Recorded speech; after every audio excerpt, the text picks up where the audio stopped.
శుభోదయం మిత్రులారా, వార్తా కథనాలపై విశ్లేషణ కార్యక్రమం టీజీటీవీ మార్నింగ్ న్యూస్ కు స్వాగతం. నేను మీ జర్నలిస్ట్ సత్య.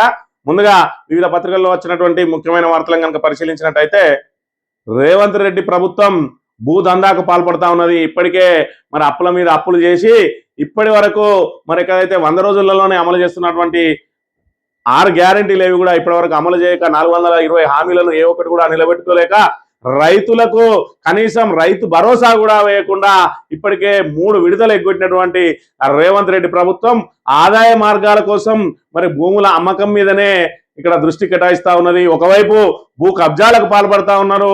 మరి ఇక్కడ నగరం నడిబొడ్డున ఎలాంటి యాక్షన్ లేకుండా డైరెక్ట్ నామినేటెడ్ గా మరి ముఖ్యమంత్రి అల్లునికి మరి 10 ఎకరాలు దారాదత్తం చేస్తే ఆయన 17 ఎకరాలలో మరి ఇక్కడ క్రషర్లు ఏర్పాటు చేసిరు. మరోవైపు గుట్టలను తొలుస్తున్న సంగతి తెలిసిందే. ఇవి జాలే అన్నట్టు ఇంకా ప్రభుత్వ ఖజానా కోసం ఐటీ కోసం సేకరించినటువంటి భూములను కూడా ఇక్కడ మరి వాటన్నిటిని కూడా తెగనమ్మడానికి ప్రయత్నం చేస్తా ఉన్నది రేవంత్ రెడ్డి ప్రభుత్వం అనే విషయాన్ని మనం ఇక్కడ గమనించాలి. ఇక విద్యాశాఖ ఏదైతే కమిషన్ విద్యా కమిషన్ చైర్మన్ ఏదైతే ఆయన సిఫారసులు చేసిండో ఆ సిఫారసుల్లో ఒక్కొక్క దాని మీద పెద్ద ఎత్తున విమర్శలు వ్యక్తం అవుతున్నాయి.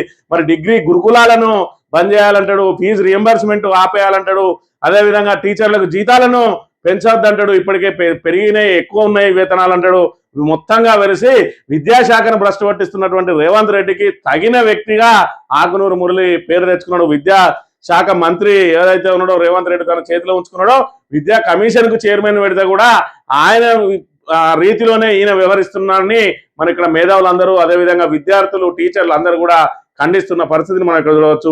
ఇక కేతనపల్లి మున్సిపాలిటీని ఏ విధంగానైనా హస్తగతం చేసుకోవాలని చెప్పి మరి అక్రమ కేసులతోటి దాడులు చేసి ప్రజాస్వామ్యయుతంగా ఎన్నిక జరగకుండా నిలువరించి మరి ఇక్కడ ఏదైతే ఆ కేతనపల్లి ఎవరి ఖాతాలో అయితే పడబోతా ఉన్నదో ఆ బాలక సుమన్ను అక్రమ కేసులు పెట్టి జైలుకు పంపిస్తే మరి నిన్నటి రోజున ఆయన జైలు నుంచి రిలీజ్ కావడం జరిగింది.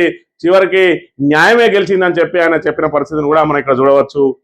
ఈ వార్తా కథనాలను కనుక పరిశీలించినట్టయితే ముందుగా నమస్తే తెలంగాణలో యుద్ధం భీకరం, భారత్కు చేరువలో ఇరాన్ నౌకను ముంచేసిన అమెరికా, శ్రీలంక తీరంలో జలాంతర్గామి నుంచి టార్పెడోలతో అటాక్, భారత్ తో సైనిక విన్యాసాల్లో పాల్గొని వెళ్తుండగా నౌకపై దాడి, 5వ రోజు పశ్చిమాసియాలో కొనసాగిన యుద్ధ ఉద్రిక్తతలు, ఇరాన్ అణుకేంద్రాలే లక్ష్యంగా ఇజ్రాయెల్ క్షిపణుల వర్షం, ఇరాన్ లో 1145 మంది మృతి చెందినట్టు అధికారిక వెల్లడి, అమెరికా ఎంబసీలు డిఫెన్స్ సిస్టంలే లక్ష్యంగా ప్రతిదాడి, తగ్గుతున్న అగ్రరాజ్య క్షిపణి నిల్వలు, ట్రంప్ అత్యయిక భేటీ, యుద్ధ క్షేత్రంలో చిక్కుకున్న భారతీయుల కోసం హెల్ప్ లైన్లు, లెబనాన్ రాజధాని బీరూట్ దక్షిణ భాగంలోని హెజ్బుల్లా స్థావరాలపై ఇజ్రాయెల్ సేనలు జరిపిన బాంబు దాడులతో కమ్ముకున్న దట్టమైన పొగ, యుద్ధం రోజు రోజుకు ముదిరిపోతా ఉన్నది.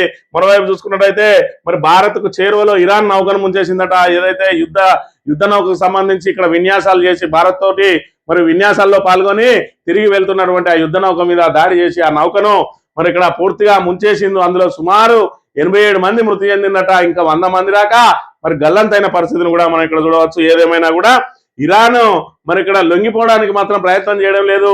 మేము పూర్తిగా మునిగిపోయిన మంచిదే, మిమ్మల్ని కూడా ముంచేస్తామన్న చందంగానే మరి వాళ్ళు యుద్ధానికి పాల్పడతా ఉన్నారు తప్ప వాళ్ళు శాంతి చర్చల కోసం మరి యుద్ధాన్ని ఆపడానికి ఎవరినైతే ఇప్పటి వరకు ఆశ్రయించిన పరిస్థితులు లేదు అనే విషయాన్ని అయితే మనం ఇక్కడ చూడవచ్చు. ఇక సర్కార్ వారి భూదందా, ఐటీ కోసం సేకరించిన భూముల అమ్మకానికి తెల్లాపూర్ లో ఉస్మాన్ నగర్ లో 47.5 ఎకరాలు ఫర్ సేలట. బీఆర్ఎస్ హయాంలో ఐటీ అభివృద్ధి కోసం భూముల సేకరణ 3000 కోట్ల లక్ష్యంతో వేలానికి పెట్టిన కాంగ్రెస్ ప్రభుత్వం గతంలో నియోపోలిస్ లో 10 ఎకరాల అల్లుడికి దారాదత్తం, ఫార్మాసిటీ కోసం తీసుకున్న భూముల్లో 4th సిటీ నిర్మాణం, ప్రభుత్వ భూములతో బంతాట ఆడుతున్నటువంటి రేవంత్ సర్కార్ అభివృద్ధి కోసం వినియోగించాల్సిన భూములు అమ్మకానికి సిద్ధమవుతున్నాయి. ఆర్థికంగా సర్కారును ఆదుకోవాల్సిన సంపద అస్మదీయుల పరం చేస్తున్నది ప్రభుత్వం. సర్కారీ భూములతో రేవంత్ ప్రభుత్వం బంతాట ఆడుతున్న తీరుకు ఉదాహరణలు ఎన్నో. ఇప్పటికే ఫార్మాసిటీ కోసం సేకరించిన పంట పొలాల్లో 4th సిటీ అనబడే ఊహాజనిత నగరం కడతామంటూ ప్రజల కండ్లకు గందలు కడుతున్నది. తాజాగా తెల్లాపూర్ ఉస్మానగర్ లో ఐటీ రంగ అభివృద్ధి కోసం గత ప్రభుత్వం సేకరించిన 47.5 ఎకరాల భూమిని వేలానికి పెడుతున్నది. మన ఇక్కడ ఏదైతే సంపదను సృష్టిస్తామో ఆ సంపదను పేదలకు పంచి పెడతామని చెప్పి మరి గొప్ప గొప్ప మాటలు మాట్లాడిండ్రు. మరి 2000 రూపాయల పెన్షన్ 4000కు పెంచి ఇస్తాం, అది కూడా 100 రోజులలోనే అమలు చేస్తా ఉన్నారు. ఎట్లా సాధ్యం అంటే మేము చేసి చూపిస్తాం. మరి ఆర్థిక వ్యవస్థ బాగాలేదని మీరే ఏదైతే ఎన్నికలలో చెప్తా ఉన్నారో అప్పుల పాలైంది తెలంగాణ అంటా ఉన్నారు కదా, మరి ఏ విధంగా ఇయ్యగలుగుతారని ఆ రోజున జర్నలిస్టులు అడిగిన ప్రశ్నలకు ఏ విధంగా సంపద పెంచాలో మాకు తెలుసు అని చెప్పిండ్రు. మరి ఏ విధంగా సంపద పెంచాలో వీళ్ళకి తెలిసినట్టయితే 100 రోజులలోనే అమలు చేస్తా అన్నటువంటి 6 గ్యారంటీలను ఇప్పటి వరకు కూడా ఎందుకు అమలు చేయలేదు? మరి అమలు చేయలేదు సరికదా, ఇప్పటి వరకు ₹1 కూడా పెంచలేదు. మరి ఇక్కడ రైతు బంధును 15,000 చేస్తామని 12,000 కుదించి ఇప్పటికే 3 విడతలు ఎగ్గొట్టిండ్రు. మరి గతంలో చూసుకున్నట్టయితే కేసీఆర్ ఎప్పుడైతే రైతు బంధును ప్రకటించిండో టంచనగా మరి ఇక్కడ నాట్లప్పుడే వాళ్ళ అకౌంట్లలో పడేది. ఎన్ని ఎకరాలున్నా ఎన్ని గుంటలున్నా ప్రతి ఒక్కరికి కూడా మరి వాళ్ళందరికీ కూడా రైతు బంధు చేరేది. ఇలా రైతు భరోసా పేరుతోటి 15,000 ఇస్తామని చెప్పి అరిచేతిలో వైకుంఠం చూపించి ఇవాళ రైతులను నట్టేట ముంచిండ్రు. రైతులకు కనీసం యూరియా బస్తా కూడా అందించలేని దుస్థితిలో ఉన్నది ఇలా కాంగ్రెస్ ప్రభుత్వం. అప్పుల పాలైందంటూనే ఇప్పటికి 3 లక్షల కోట్ల రూపాయల అప్పు చేసింది.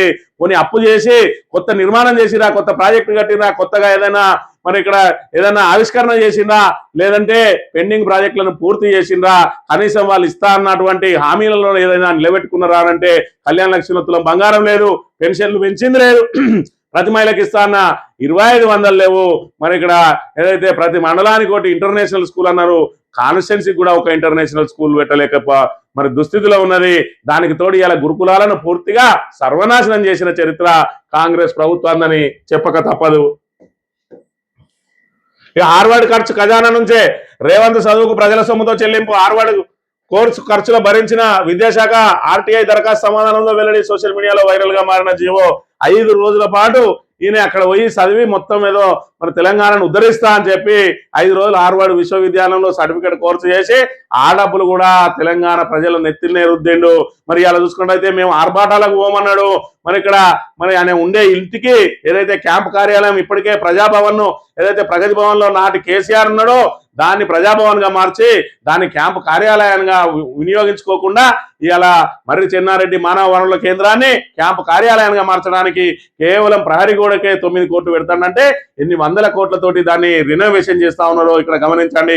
అదంతా ప్రజాధనం కాదా? అది ప్రజాధనం వృధా కాదా? ఇలా రైతులకు ఇవ్వాల్సినటువంటి రైతు భరోసాను ఎగ్గొట్టి 9,000 కోట్లను మరి ఖజానాలో ఉంచుకొని కాంట్రాక్టర్లకు బిల్లులు చెల్లించి కమిషన్ల కోసమే చూస్తున్నటువంటి ప్రభుత్వం ఇలా రైతులను ఎందుకు ఆదుకోలేకపోతుంది? కనీసం గత ప్రభుత్వం ఇచ్చినటువంటి సంక్షేమ పథకాలను ఎందుకు కొనసాగించుకోలేకపోతా ఉన్నది? అదేవిధంగా మిషన్ భగీరథ లాంటి పథకాన్ని ఇలా మెయింటెనెన్స్ చేయలేకపోతా ఉన్నది. దానికి ₹1 ఖర్చు పెట్టాల్సిన అవసరం లేదు. ప్రతి ఇంటికి నల్లా నీళ్లు గోదావరి నీళ్లను అందించే పథకాన్ని పెడితే గోదావరి నీటిని కాళేశ్వరం మీద కుట్రవన్నీ మరి కిందికి వదిలేస్తూ ఇలా మరి మంచినీటికే తాగునీటికే కటకట తీసుకొస్తా ఉన్నది ఇలా కాంగ్రెస్ ప్రభుత్వం. ఇక డిగ్రీ గురుకులాలు కూడా రద్దు చేయాలన్నట.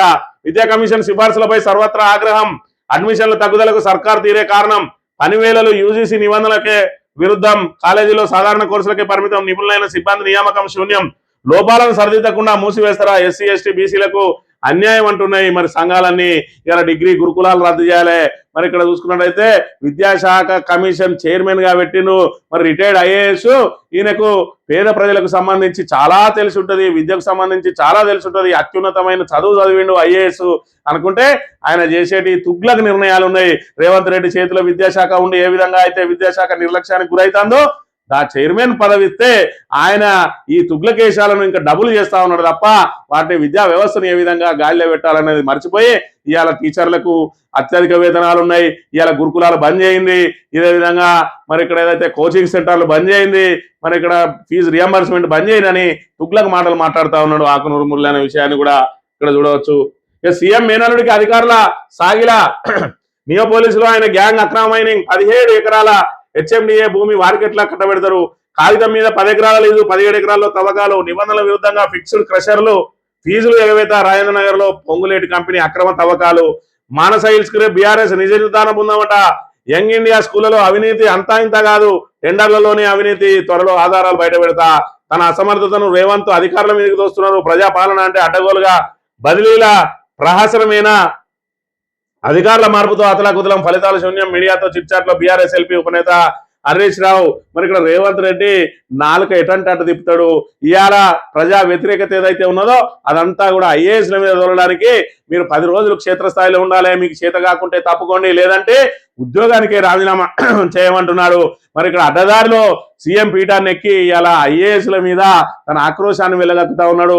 ఇలా పరిపాలన ఏ విధంగా చేయాలో చేతగాక ఈ దద్దమ్మ ప్రభుత్వం ఇవాళ అధికారుల మీద నెట్టేసి ఎక్కడ వీలైతే అక్కడ దోచుకోవడానికి ప్రయత్నం చేస్తూ సహకరించిన అధికారులను వాళ్ళను చేతగాని వాళ్ళలాగా పని చేతగాని వాళ్ళలాగా చిత్రీకరించే ప్రయత్నం చేస్తున్నంతో ఐఏఎస్లందరూ కూడా తీవ్ర ఆగ్రహం వ్యక్తం చేస్తా ఉన్న పరిస్థితిని కూడా మనం చూడవచ్చు. ఇక కేతనపల్లి మున్సిపాలిటీని ఏ విధంగానైనా కైవసం చేసుకోవాలని చెప్పి బాలక సుమన్ మీద అక్రమ కేసు పెట్టి 14 రోజుల పాటు నిర్బంధించి బెయిల్ వచ్చిన తర్వాత కూడా మళ్ళీ పీటీ వారెంట్లు వేసి ఆయన బెయిల్ని అడ్డుకునే ప్రయత్నం ఏదైతే చేసిందో చెన్నూరు కోర్టు కూడా బెయిల్ ఇవ్వడంతో నిన్నటి రోజున ఆయన బయటికి రావడం జరిగింది. మరి ఇక్కడ చివరికి న్యాయమే గెలిచింది. కేతనపల్లి మున్సిపాలిటీని ఖచ్చితంగా నిలబెట్టుకుంటాం, ప్రజాస్వామ్యాన్ని కూనీ చేస్తున్నటువంటి ఈ కాంగ్రెస్ కు రాబోయే రోజుల్లో ప్రజలే బుద్ధి చెప్తారని చెప్పి ఆయన చెప్తున్న పరిస్థితిని కూడా మనం ఇక్కడ చూడవచ్చు.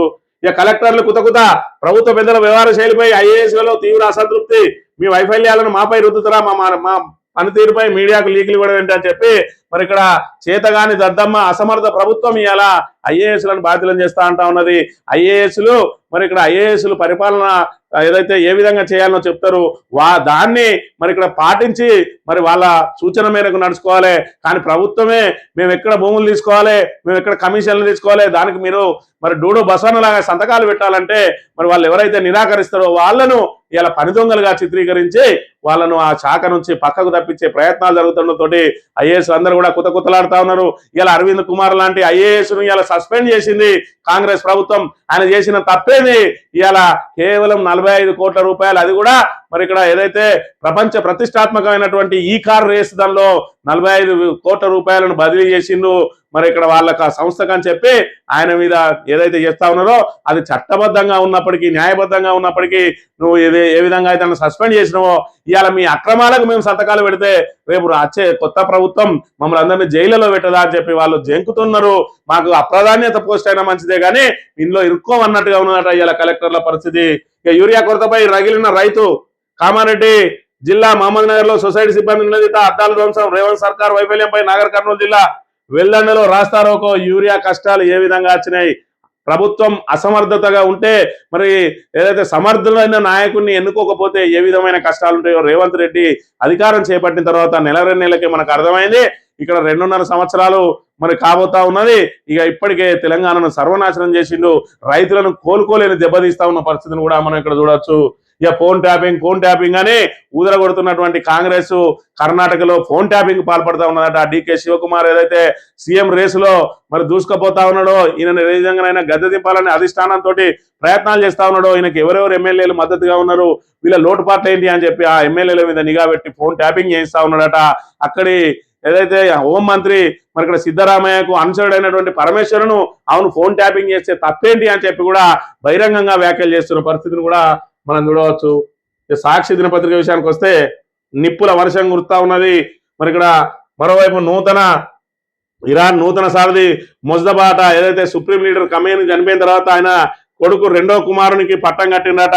మరి ఇక్కడ ఎవరిని మళ్ళీ సుప్రీం కమాండర్ గా పెట్టినా కూడా సుప్రీం లీడర్ గా పెట్టినా వాళ్ళని కూడా చంపేస్తామని చెప్పి ఇజ్రాయెల్ అయితే మరి ఇక్కడ వార్నింగ్లు ఇస్తున్న పరిస్థితిని కూడా మనం ఇక్కడ చూడవచ్చు. గణపతి లొంగుబాటు, అమిత్ షా సమక్షంలో లొంగిపోయేందుకు రంగం సిద్ధం, ఇప్పటికే రాష్ట్ర పోలీసులతో టచ్ లోకి వచ్చినట్టుగా సమాచారం. సేఫ్ ప్యాకేజీ కల్పించడంతో నేపాల్ నుంచి ఢిల్లీకి, హైదరాబాద్ లో దేవ్జీ లొంగిపోయినప్పుడే గణపతి ప్రస్తావన. తాజాగా ఢిల్లీలో కేంద్ర హోంమంత్రితో CM Revanth, DGP, SIB chief భేటీ అట. మరి ఇక్కడ మావోయిస్టు అగ్రనేత అయినటువంటి గణపతి లొంగిపోతే ఓవరాల్ గా మావోయిస్టులు పూర్తిగా మరి తుడిచిపెట్టుకపోయినట్టే, పూర్తిగా ఆ సంస్థ మూతపడ్డట్టుగానే భావించవచ్చు. ఏది ఏమైనా కేంద్రం చేపట్టినటువంటి ఆపరేషన్ కగార్ తోటి మావోయిస్టులను పూర్తి స్థాయిలో ఏరేసిండ్రు. మరి రేపటి రోజున ఈ మావోయిస్టు సిద్ధాంతాలు కలిగిన వాళ్ళు రేపటి నుంచి మరి ప్రజాస్వామ్యయుతంగా ఏ రకంగా పోరాటం చేయాలనే దాని మీద మరి ఇక్కడ పార్టీ పెట్టాలని చెప్పి ఆలోచన చేస్తా ఉన్నారట. దానికి మావోయిస్ట్ పేరే పెట్టుకుంటామని చెప్పి మరి ఇక్కడ ప్రయత్నం చేస్తా ఉన్నారు. మరి అది ఈ గణపతి లొంగిపోతే మరి అక్కడ హోంమంత్రి అమిత్ షా సమక్షంలో దాని మీద కూడా చర్చ జరిగే అవకాశం ఉంటది. ఇక పెద్దలు ఏం చేశారు, రాజ్యసభ అభ్యర్థిగా అభిషేక్ మనస్వింగి, అదే విధంగా మరి ఇక్కడ వేం నరేందర్ రెడ్డి, మొత్తానికైతే ముఖ్యమంత్రి మోసే మూటలన్నిటికీ మరి అక్కడ విలువ అయితే దక్కుతుందని చెప్పవచ్చు. ఎందుకంటే మరి ఇక్కడ ఈయన కోసమే ఓటుకు నోటు కేసులో ఇరుక్కున్నది రేవంత్ రెడ్డి. వేం నరేందర్ రెడ్డిని ఎమ్మెల్సీగా చేయడం కోసమే ఆ రోజు మరి అక్కడ ఎమ్మెల్యేలను కొనడానికి ప్రయత్నం చేసి ఓటుకు నోటు కేసులో అడ్డంగా బుక్ అయి జైలుకు వేయండు. అయినా ఆయన వాళ్ళ స్నేహం అదే విధంగా ఉన్నది, ఇంకా రోజు రోజుకు చిగురించింది. మరి నన్ను ముఖ్య సలహాదారుగా పెట్టుకున్నాడు, కానీ ఆయనకు రాజ్యాంగబద్ధ పదవి కలవాలని మరి రాజ్యసభ సభ్యునిగా ఆయన నామినేట్ చేయించి ఒప్పించి మెప్పించి నువ్వు దానికోసం ఎన్ని పైసలు ఖర్చైనా నేను చూసుకుంటా అన్న చందంగా మొత్తానికైతే అధిష్టానం దగ్గర మరి ఇక్కడ అపాయింట్మెంటే ఇవ్వనటువంటి రేవంత్ రెడ్డి ఇవాళ ఆయన మిత్రునికి రాజ్యసభ సీటు సంపాదించేదాకా వచ్చిండు అని అంటే రేవంత్ రెడ్డి అవసరం, ఈ పొటెన్షియల్ స్టేట్ అయినటువంటి తెలంగాణ మరి ఏదైతే వనరుల అవసరం అక్కడ జాతీయ కాంగ్రెస్ కి ఏ విధంగా అవసరం పడతా ఉన్నది అనేది దీని ద్వారా తేటతెల్లమైంది. పూటకో బదిలీతో పాలనకు దెబ్బ. 2 నెలల్లో 5 సార్లు బదిలీలు, 140 మంది ఐఏఎస్ల అధికారులకు స్థానచలనం. ఇది చేతగాని పాలనకు నిదర్శనం. జిల్లా కలెక్టర్ల భేటీలో సీఎం బెదిరింపులు సరికాదు. BRS deputy floor leader Harish Rao విమర్శలు అని చెప్పి మరి ఇక్కడ ఐఏఎస్లు మాటికి ఎందుకు మారుతా ఉన్నారు? కనీసం ఒక 2 సంవత్సరాల పాటన్నా వాళ్ళు ఆ శాఖలో ఉంటే ఆ శాఖ మీద పట్టుంటుంది. ఆ శాఖలో మరి ఏదైతే అనూహ్యమైన మరి మార్పులు ఏమన్నా చేయాలనుకుంటే వాళ్ళకు సమయం అవసరం. మరి ఇక్కడ ఇప్పటికే 4-5 సార్లు 2 సంవత్సరాలనే 4-5 సార్లు బదిలీలు చేస్తే వాళ్ళకి ఆ శాఖ మీద పట్టొచ్చేది ఎప్పుడు? వాళ్ళు ప్రజలకు ఉపయోగపడే కార్యక్రమాలు చేపట్టేది ఎప్పుడు? అంటే మీరు ప్రజలకు ఉపయోగపడే కార్యక్రమాలు కాదు, మేము చెప్పినట్టు వినకపోతే మీ శాఖలను మారుస్తాం అన్నట్టుగా ఉన్నది ఇక్కడ పరిస్థితి. నిన్నటి రోజున విజయ్ దేవరకొండ, రష్మిక మరి వివాహ రిసెప్షన్ కు గవర్నరు జిష్ణుదేవ్ శర్మ హాజరై వాళ్ళను ఆశీర్వదించినట. ఈ ఆంధ్రజ్యోతి విషయానికి వస్తే రాష్ట్రంలో ఐపీఎస్ల సంఖ్యను 105కు పెంచండి. పెరుగుతున్న జనాభా, హైదరాబాద్ విస్తరణతో తెలంగాణకు మరింత మంది ఐపీఎస్లు అవసరం. వెనుకబడిన ప్రాంతాల అభివృద్ధికి నిధులు ఇవ్వండి. కేంద్ర హోంమంత్రి అమిత్ షాకు సీఎం రేవంత్ రెడ్డి విజ్ఞప్తి. మావోయిస్టుల అంశంపై నివేదిక అందజేసిన ముఖ్యమంత్రి. తెలంగాణ పోలీసులను అభినందించిన అమిత్ షా. ఈగల్ టీమును మరింత బలోపేతం చేయాలని సూచన అట. మరి ఇక్కడ చూసుకున్నట్టయితే అమిత్ షా అది రేవంత్ రెడ్డి బీజేపీ బంధం బలీయంగా మారబోతా ఉన్నది. మరి ఇప్పటికే అమిత్ షా కానీ ఏదైతే ప్రధానమంత్రి కానీ వెంటనే అపాయింట్మెంట్లు అయితే ఆయనకు వెంటనే రెడీ ఉంటా ఉన్నాయి. మరోవైపు ఇక్కడ ఏదైతే మరి ఉప్పు నిప్పు లాంటి కాంగ్రెస్ బీజేపీలకు సంబంధించి మరి బీజేపీయేతర రాష్ట్రాలలో మరి అక్కడ ఉన్న ప్రభుత్వాలను ఏ విధంగా వేధించారు గవర్నర్లతోటి, కానీ ఇప్పటి వరకు కూడా రేవంత్ రెడ్డికి మరి ఎలాంటి వేధింపు జరగలేదు బీజేపీ గవర్నర్లతోటి అని అంటే వాళ్ళ బంధం ఏ విధంగా ఉన్నదో మనకు దీంతో తేడతెల్లం అయితే ఉన్నది. మొత్తానికైతే 105 మంది కావాలి మాకు ఐపీఎస్లు, 89 మందే ఉన్నారు, మరి ఇంకో 16 మందిని మరి కేటాయించారు అని చెప్పి ఆయన అడిగిన పరిస్థితిని మనం ఇక్కడ చూడవచ్చు. ఇరాన్ యుద్ధ నౌక మీద అమెరికా దాడి, నౌకలో 140 మందికి పైగా సిబ్బంది గల్లంతైనట. సీఎం పదవికి నితీష్ రామ్ నేడు రాజ్యసభకు బీహార్ ముఖ్యమంత్రి నామినేషన్ హాజరు కానున్న కేంద్ర హోంమంత్రి అమిత్ షా. ముఖ్యమంత్రి పదవి బీజేపీకి దక్కే అవకాశం. నితీష్ తనయుడు నిశాంత్ కు ఉప ముఖ్యమంత్రి. సీఎం పదవి రేసులో సామ్రాట్ చౌదరి, నిత్యానంద్ అని చెప్పి మరి ముఖ్యమంత్రి పదవి నుంచి తప్పుకోబోతా ఉన్నాడు. మరి సుదీర్ఘకాలం ముఖ్యమంత్రిగా చేసినటువంటి మరి ఇక్కడ ఏదైతే నితీష్ కుమార్ ఏ ప్రభుత్వం ఉన్నా, కేంద్రంలో ఏ ప్రభుత్వం ఉన్నా మరి ఇక్కడ ఈయన మాత్రం ముఖ్యమంత్రిగా, బీహార్కి ఈయనే ముఖ్యమంత్రిగా ఉండేది.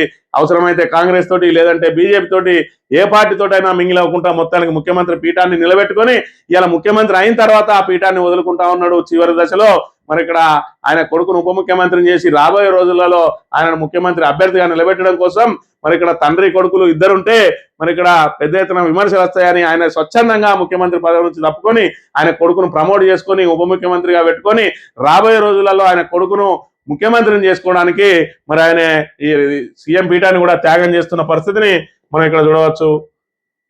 ఇక బోగస్ ఉద్యోగులతో బిరిడి. ఉద్యోగులు లేకున్నా రికార్డులో చూపి వేతనాలు పొందిన వైనం. సీఎం విచారణకు ఆదేశించడంతో అవుట్ సోర్సింగ్ ఏజెన్సీలో కలకలం. 2000 మంది బోగస్ ఉద్యోగులు ఉన్నట్టు ప్రాథమికంగా నిర్ధారణ. రంగంలోకి దిగిన కలెక్టర్లు. ఖజానాకు నష్టంపై ఫోరెన్సిక్ ఆడిట్. ఏజెన్సీలపై క్రిమినల్ కేసులు నమోదు చేయనున్న అధికారులు. ఎవరి ఏజెన్సీలు? ఒక్కొక్క మినిస్టర్కు సంబంధించిన వాళ్ళ కుటుంబ సభ్యులకు అనుబంధంగా ఉన్నాయి ఈ అవుట్ సోర్సింగ్ ఏజెన్సీలు. ఇక్కడ రామగుండానికి సంబంధించి మెడికల్ కాలేజీలో కూడా ఇదే రీతిలో జరుగుతూ ఉన్నదని కలెక్టరే ఉద్యోగాలు అమ్ముతా ఉన్నాడని చెప్పి మన కలెక్టరే జాగ్రత్తగా ఉండండి, ఆ ఏజెన్సీలకు డబ్బులు ఇవ్వకండి అని చెప్పిను. అందులో కూడా మరి ఉద్యోగులకు డబ్బులు పెట్టుకొని లేని ఉద్యోగులను కూడా ఉన్నట్టుగా చూపించి మరి అదనంగా వేతనాలు కూడా పొందుతా ఉన్నారట. దీని మీద ఖచ్చితంగా విచారణ చేయాలి.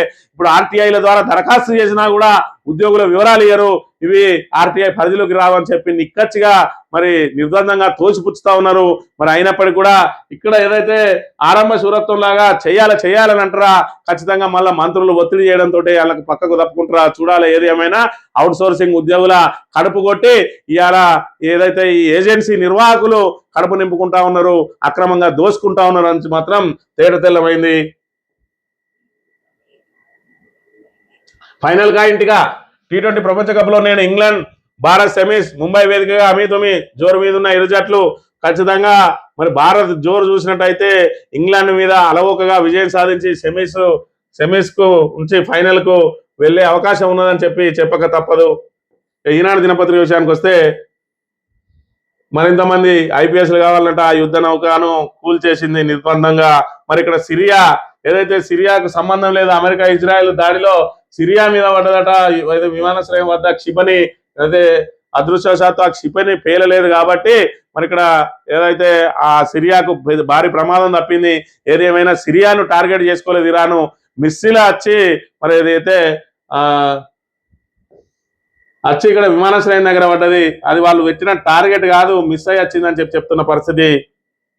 ఇక భవిష్య నిధి కనీస నిల్వ 25% కొత్తగా ఈపీఎస్ 2026 పథకాలు అమలుకు త్వరలో గెజిట్ నోటిఫికేషన్ అట. కేంద్ర ప్రభుత్వం కొత్తగా ఉద్యోగుల భవిష్య నిధి ఉద్యోగుల పెన్షన్ పథకం అమల్లోకి తీసుకురానున్నది. ఈపీఎఫ్ 1952 ఈపీఎస్ 1995 పథకాల స్థానంలో ఇవి రానున్నాయి. ఇటీవల జరిగిన ఈపీఎఫ్ లో కేంద్ర ట్రస్టీ బోర్డు అందుకు ఆమోదం తెలిపింది. ఏప్రిల్ 1 నుంచి అమల్లోకి వచ్చేలా త్వరలో గెజిట్ జారీ చేసేందుకు కేంద్ర కార్మిక శాఖ సన్నాహాలు చేస్తా ఉన్నది. కనీస నిల్వ కంపల్సరీ 25% కంటే ఇంకా మరి ఇప్పుడు 10% ఉంచుకొని కూడా మిగతా అంతా డ్రా చేసుకుంటా ఉన్నారు. కానీ ఖచ్చితంగా 25% ఉండాల్సిందే. ఎందుకంటే భవిష్య నిధి అన్నప్పుడు అది భరోసా కల్పిస్తుంది ఉద్యోగికి. ఉన్నాయని ఇప్పుడే డ్రా చేసుకుంటే రేపటి రోజున రిటైర్డ్ అయిన తర్వాత మరి మీ పరిస్థితి ఏందని చెప్పి ఆ చట్టాన్ని సవరిస్తా ఉన్నారట. ఇక వదిలేస్తారు వలవేస్తారట. ప్రజావసరాల స్థలాల అన్యాక్రాంతం నగర పురపాలికల్లో అడ్డదారుల విక్రయాలని చెప్పి ఏదైతే వెంచర్ పెడతారో డిటిసిపి వెంచర్లు పెట్టినప్పుడు 10% ఆఫ్ ల్యాండ్ మరి ఇక్కడ వాళ్ళ అవసరాల కోసం వదిలేస్తారు. పార్కులకు కానీ మరి అక్కడ ఆ సౌకర్యాల కల్పన కోసం వదిలేస్తారు. ఆ వదిలేసినట్టు కూడా మళ్ళీ అక్రమంగా రిజిస్ట్రేషన్ చేసి అమ్ముతా ఉన్నారట. దానికోసమే ఎల్ఆర్ఎస్ కు మళ్ళా అప్లై చేసుకుంటా ఉన్నారు. దాన్ని మరి నిజామాబాద్ లో ఏదైతే అప్లై చేసుకుంటే దాన్ని మరి నిర్బంధంగా తోసిపుచ్చిందట అధికారులు. అంటే గవర్నమెంట్ కు వదిలేసింది, ప్రజా అవసరాల కోసం వదిలేసినవి కూడా మళ్ళీ అక్రమంగా రిజిస్ట్రేషన్ చేసుకుంటా ఉన్నారని చెప్తా ఉన్నారు. ఇప్పటికీ అనేక అక్రమాలు కూడా జరిగినాయి. ఖచ్చితంగా డిటిసిపి లేఅవుట్ లో 10% ఏదైతే ఇచ్చిందో దాన్ని ఖచ్చితంగా మరి ఇక్కడ ఏదైతే పార్కుల కోసం సౌకర్యాల కోసమే వినియోగించాలో దాన్ని కాపాడాల్సిన బాధ్యత కూడా అధికారులదే. మరి ఏది ఏమైనప్పటికీ ఇవాళ చూసుకున్నట్టయితే రేవంత్ రెడ్డి ఆయన మాట మాత్రం నెగ్గించుకున్నాడు, పంతం నెగ్గించుకున్నాడు. ఇలా ఆయనకు సంబంధించిన మరి మిత్రుడిని అయితే ఇలా రాజ్యసభకు పంపిస్తా ఉన్నాడు. ఈయన కళ కూడా నెరవేరింది. ఎప్పటి నుంచో ప్రజాప్రతినిధి కావాలి, నేను చట్టసభలలో అడుగు పెట్టాలి అని చెప్పి ప్రయత్నం ఏదైతే చేసిండో ఎమ్మెల్సీ అప్పుడు ఆయనకు బెడిసికొట్టింది. ఆయన మరి ఆ తర్వాత ఇప్పుడు ఇన్నాళ్లకు అవకాశం వచ్చింది. ఆయన మిత్రుడు మరి ముఖ్యమంత్రి కావడంతో ఆయనకు రాజ్యసభ మరి ఇక్కడ సీటు లభించింది. దీనికోసం అనేక రోజులుగా ప్రయత్నాలు చేసిండు పాపం రేవంత్ రెడ్డి. చిట్ట చివరికి మాత్రం ఆయన మిత్రుడికి రాజ్యసభ సభ్యునిగా అవకాశం కల్పించుకోగలిగిండు. మరి దీనికి అంతటి కూడా కారణం మన తెలంగాణ పొటెన్షియల్ స్టేట్ అవ్వడం, మరి అదే విధంగా అక్కడ కేరళ మరి ఎన్నికలు జరుగుతూ ఉండడం, ఆ ఎన్నికల భారం అంతా కూడా మోయాల్సిన బాధ్యత తెలంగాణ మీదనే పడడం, ఇప్పుడే రాజ్యసభ రావడం, ఇవన్నీ కూడా మరి ఇక్కడ ఆయన రాజ్యసభ సభ్యునిగా కావడానికి కలిసి వచ్చిన అంశాలుగా మనం గమనించవచ్చు. ఏది ఏమైనా ఇలా జాతీయ కాంగ్రెస్ ను సాధుతున్నది మాత్రం తెలంగాణే. ఈ తెలంగాణ ప్రజల సొమ్ముతోటే కాంగ్రెస్ నడుస్తా ఉన్నదని ప్రతిపక్షాలు ఏదైతే ఆరోపణలు చేస్తా ఉన్నాయో మరి ఇలాంటివి చూసినప్పుడు ఆరోపణలకు బలం చేకూరుతా ఉన్నదని చెప్పక తప్పదు. ఇది ఈ రోజు మార్నింగ్ న్యూస్. తిరిగే వెళ్తాం. Thank you very much.